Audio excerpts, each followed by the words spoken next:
What's up? Yeah, I was just telling you about that one kid that took a picture of you on San Diego. He went to our high school. So, Oh, Yeah. awesome.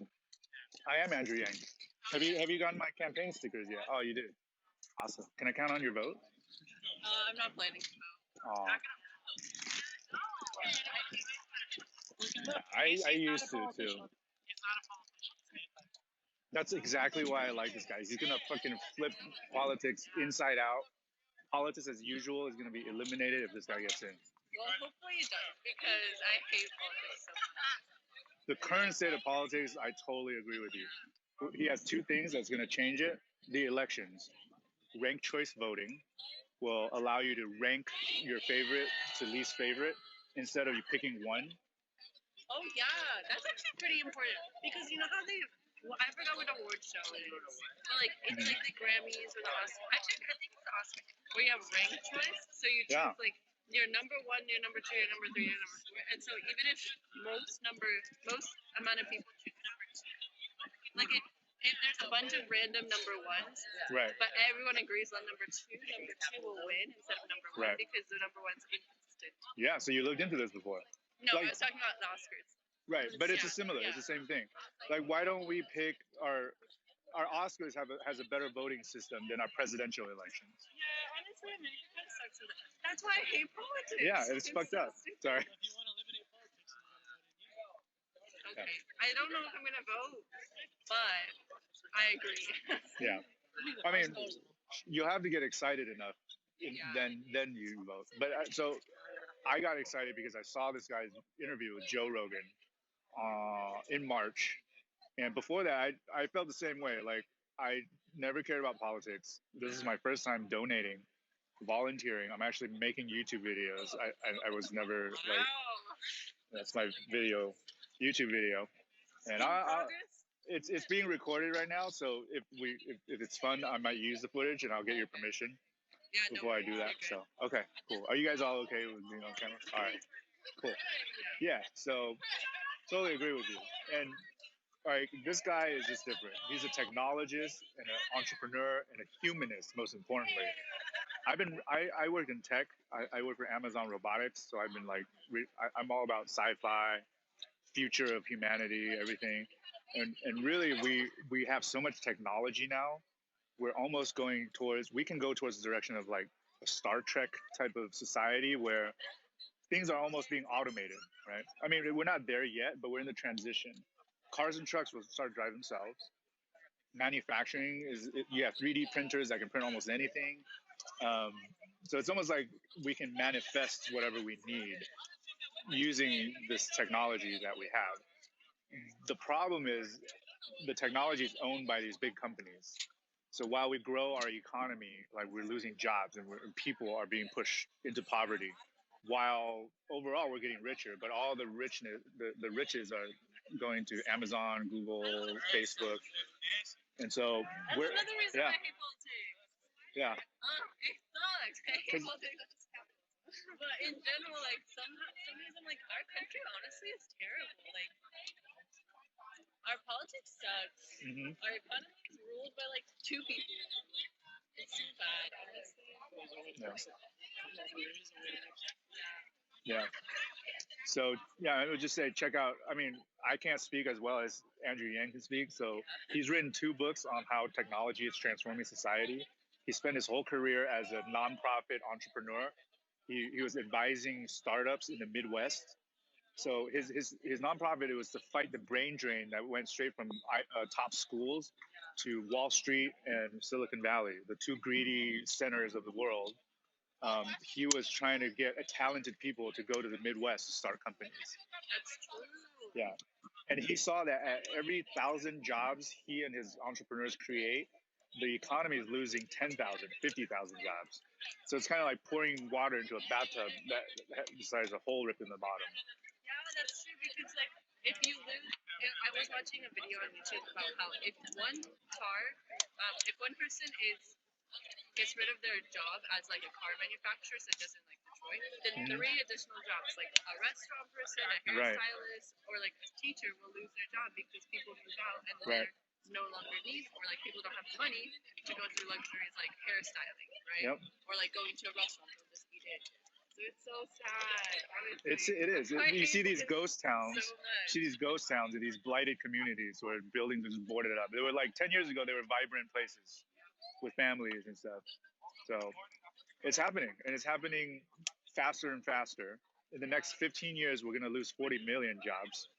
30% of all jobs will be automated away. We have self-driving cars. Even medicine, like cardiology, is being automated. X-ray films, because computers can process X-ray films faster than the human eye can. So yeah, it's hitting all, and the thing is, it can be a really good thing, right? Because it just means things are happening automatically without human intervention. As long as we make it so that everybody benefits, then so his plan is what's called human-centered capitalism, which is what this is all about. It's to reprogram the incentives of the economy so that as these big companies make progress, we are also beneficiaries of that progress. So the plan is first to start measuring things in the economy that matter, like education, happiness, health outcomes. Because right now we just measure GDP and stock market price, and that doesn't really, nobody actually cares about that. Like GDP is going up and up, but we're getting more depressed. Life expectancy is going down because people have been committing suicides at record numbers. Opiate addiction is sky high. So we're measuring the wrong things in the economy, and he wants to measure the right things that make us happy, and start tying economic incentives to those things, so that companies, as people serve themselves to succeed, they also do good things just because the incentives are set up that way. And then his biggest policy is a universal basic income to give every citizen $1,000 a month, no strings attached, to meet their basic needs, so that even if they get automated away by technology, they have something, they at least will have enough to eat, and we won't have to. Is that permanent? Yeah, it's permanent. From 18 to up. Yeah. And it could go up, because it only makes sense because our economy is being automated, right? The automated output of our economy should benefit every single person in the economy. The idea is to make every citizen a shareholder of the overall economy, collecting dividends. Okay, so tell me, what if someone is getting $1,000 and improve the economy because they don't need anything? So yeah, they don't have to get a job. They can just live off of like the $1,000. And then what would they do with their lives? Like, What does nothing mean? But they gotta do something, right? Yeah.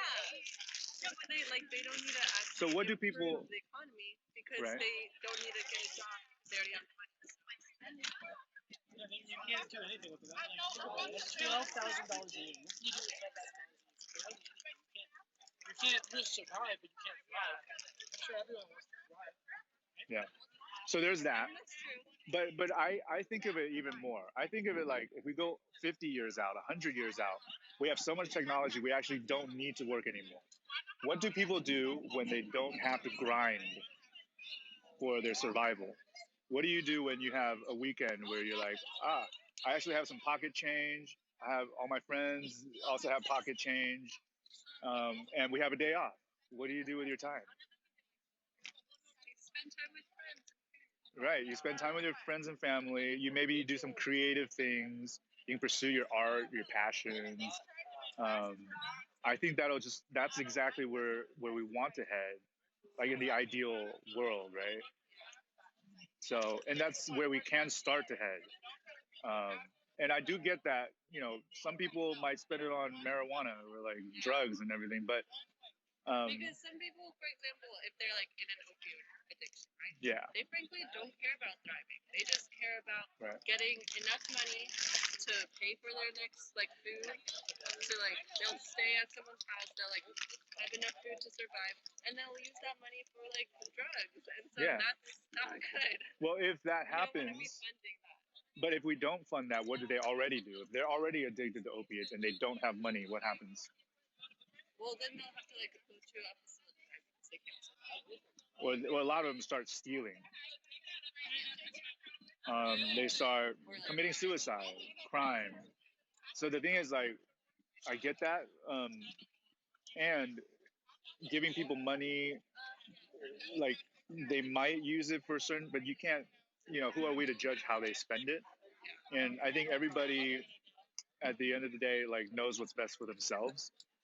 And a lot of drug addicts are actually coping. It's a coping mechanism for stress. Yeah. And what basic income will do is relieve a lot of stress. That's So, true, yeah. Most drug people are. Yeah. I do. Yeah. So he's a math and numbers guy. So he lays it out. The tax plan is there. The payment plan is there. And also he's got studies that show how much economic growth we're likely to have because people have money to spend. So I'll get into the numbers just a little bit, but I do encourage you to look because every one of his interviews, huh? Yeah. So, yeah, every one of his talks is like a TED talk because he's a true technologist. It's not like politics as usual. So he's written 2 books on, and it's getting book reviews from professors, from economists, saying that it's one of the most important sociology books out there in recent times. So, yeah, he's a really entertaining guy too. Right? He's a skater. Right? I mean, What else is he? Always finding all Okay. Literally, I'm on the Reddit going fast. Yeah, like every time I look over, no. I mean, I do the notes. I try to get involved for a second online. Yep. So, yeah, as you guys look into them, just keep in mind we have SDSU YangGang out here. If you want to join all that fun. Oh yeah. The OG the YangGang. Do you guys want me to send you the YouTube video when I put it out? I can text it to you, a link. So that is bad.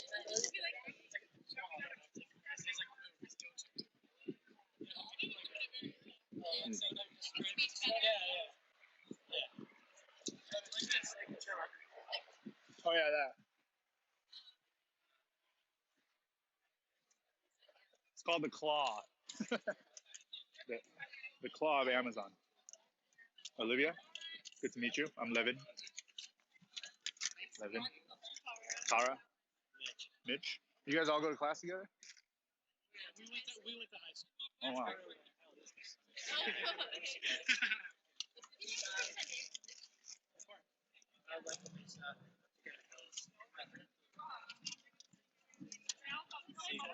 Good talking to you. Yeah, thank you. Keep in touch. If you guys have any questions, I'll text you with the link, and then you can ping me with questions you may have. Okay. All right.